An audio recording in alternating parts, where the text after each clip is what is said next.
पिछले एपिसोड में हमने देखा था कि बायचैन लिजुआन को अपने ब्लड की पावर का इस्तेमाल करते हुए ठीक कर देता है, लेकिन इस वजह से उसकी हालत वहाँ पर खराब होने लगती है। ये देखकर बाकी सारे डिसाइपल जो होते हैं वो वहाँ पर अलग अलग चीजों की मदद से बायचैन की तबीयत ठीक करने की कोशिश करते हैं, लेकिन तब भी इससे कोई फायदा नहीं होने वाला था। इसलिए बायचैन की सिस्टम उससे कहती है, अगर तुम यहाँ पर अपने डिसाइपल को और ज्यादा पावरफुल बनाते हो तब मैं तुम्हारी तबीयत यहाँ पर ठीक कर दूंगी। इसलिए बायचैन डिसाइड करता है कि वो अपने डिसाइपल को और ज्यादा अच्छे से ट्रेनिंग देगा, जिसके बाद यहाँ से ये एपिसोड शुरू होता है। तो इस एपिसोड की शुरुआत में ज़ूशन और बाकी लोग जो होते हैं वो लोग काफी ज्यादा घबरा रहे थे, क्योंकि बायचैन ने यहाँ पर कहा था कि सभी को प्रैक्टिस करने के लिए प्रैक्टिस रूम के अंदर जाना है और कम से कम 3 घंटे तक के वहाँ पर वार्म अप करना है। इसलिए वो लोग वहाँ पर नहीं जाना चाहते थे, लेकिन हाउतियान वहाँ पर बायचैन से कह रहा होता है, हम सबको वहाँ पर प्रैक्टिस करने के लिए जाना है, क्योंकि हम सब ने यहाँ पर मिलकर आपके लिए दवा वगैरह बनाने की कोशिश की थी, इसलिए हम सबको ही प्रैक्टिस करने जाना चाहिए।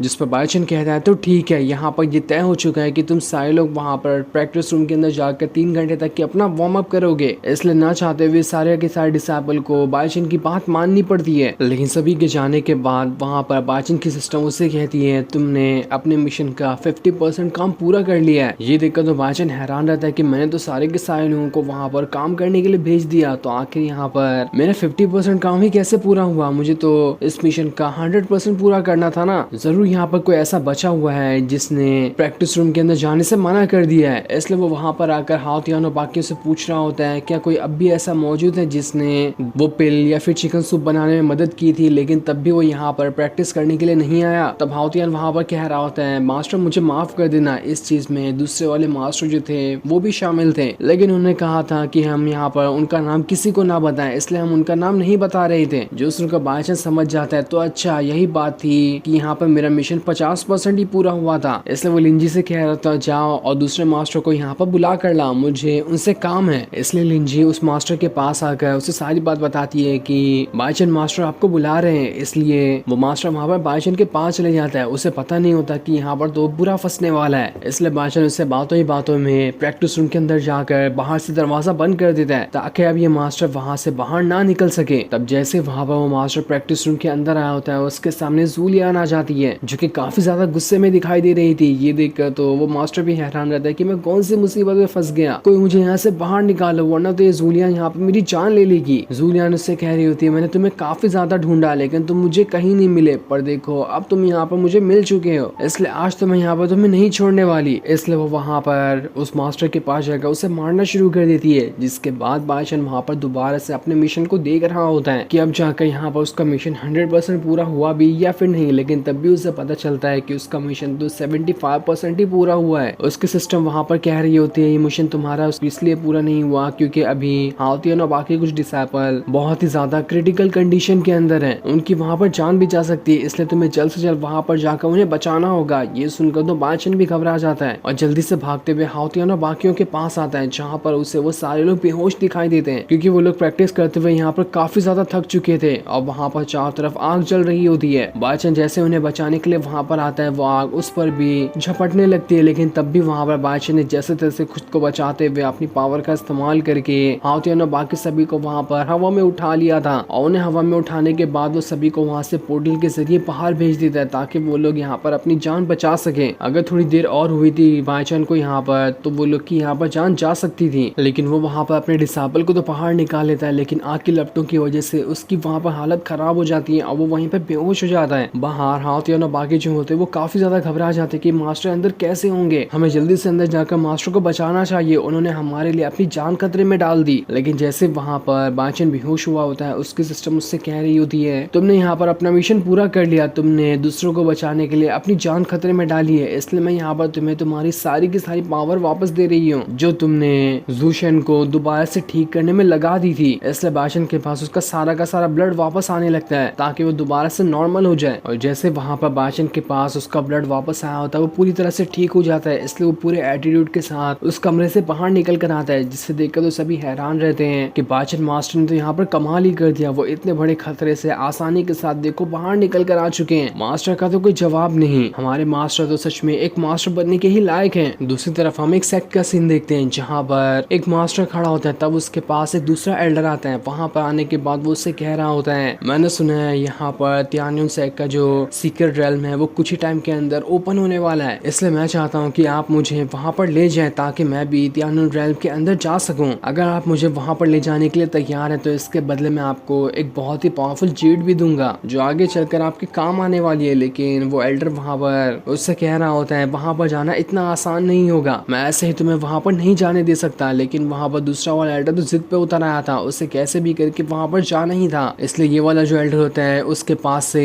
वो जीट छीन कर वहाँ से भागने लगता है। जैसे वो वहाँ से भागता है, आसमान से तियानुन रेल्म का जो पोर्टल होता है उसके अंदर से बिजलियां निकल कर दूसरे वाले एल्डर के ऊपर ही गिरना शुरू हो जाती है। वो उस पोर्टल के अंदर जाना चाहता था, उस पोर्टल बिजलियों से वहाँ पर उसे झटका देकर उसकी हालत खराब कर दी। दूसरी तरफ बाचन वहाँ पर हाओ तियान और प्रिंस जो होता है उन्हें अपने घुटने पे बिठा देता है और उनसे कहता है तुम यहाँ पर ऐसे ही बैठकर अपनी प्रैक्टिस करोगे, जब तक कि मैं नहीं कहूँगा तब तक तुम लोग यहाँ से नहीं उठ सकते। ये देखकर तो हाओ तियान और प्रिंस दोनों घबरा जाते हैं। वो मास्टर से कह रहे होते हैं मास्टर हमारे पैरों में दर्द हो गया, हम कब तक यहाँ पर बैठे रहेंगे, हमें यहाँ से उठने का मौका तो दो। लेकिन बाचन तो कुछ भी सुनने के लिए तैयार ही नहीं था। वो वहाँ पर कह रहा होता है तुम लोगों को यहाँ पर ऐसे ही बैठे रहना है तब तक के जब तक कि यहाँ पर तियानुन सीक्रेट रेल्म का पोर्टल जो है वो ओपन ना हो जाए। वो पोर्टल ओपन हुआ तब तुम लोग उठ सकते हो, या फिर अगर वो पोर्टल ओपन होने में ज्यादा टाइम लगा तो तुम करीब 1 साल बाद यहाँ से उठ जाना। जो सुनकर तो हाओ तियान और प्रिंस के पैरों तले जमीन खिसक गई होती कि हम लोग यहाँ पर 1 साल तक कैसे बैठे रहेंगे। वो मास्टर के सामने गिड़गिड़ा रहे होते कि हमें ऐसी प्रैक्टिस नहीं करनी, हम वैसे ही दूसरी चीज करके पावरफुल बन जाएंगे, लेकिन ये चीज तो हमें बहुत बेकार लग रही है। लेकिन उनकी वहाँ पर किस्मत अच्छी थी कि तभी वहाँ पर तियानुन रेल्म का जो सीक्रेट पोर्टल था वो वहाँ पर ओपन हो जाता है। इसलिए प्रिंस और हाओ तियान जल्दी से वहाँ पर खड़े हो जाते हैं और उसी तरफ बढ़ना शुरू कर देते हैं। लेकिन वो जो पोर्टल होता है वो उनसे थोड़ा दूर था, इसलिए वो दोनों वहाँ पर जाने लगते हैं। बाचन वहाँ पर कह रहा था तुम्हें वहाँ जाने की जरूरत नहीं है, देखो मैं इस पोर्टल को यहीं पर लेकर आ जाता हूँ। जिसके बाद उसने पलक झपकते ही उस पोर्टल को